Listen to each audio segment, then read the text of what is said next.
I'm Renee Cooper with my photographer Natalie Cruz here on the beautiful Lake Minnetonka here in Wayzata.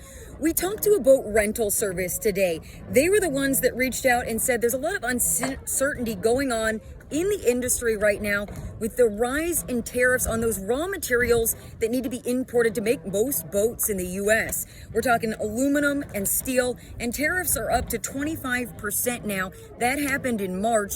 Of course, a lot of this, again, the word really here is uncertainty as we're waiting to find out how that those costs could trickle down to buyers as the manufacturers take on those increased costs, and potentially for the rental service for their members who the rental service has to buy from the manufacturers, so they may be impacted and have to up their membership as well. Again, uncertainty so far for now, and it is causing a little bit of a slowdown in people opting to buy boats, maybe rather doing those rental services right now. But there's a lot more on this story and a little more of that breakdown if you want all of that information over on KSTP.com.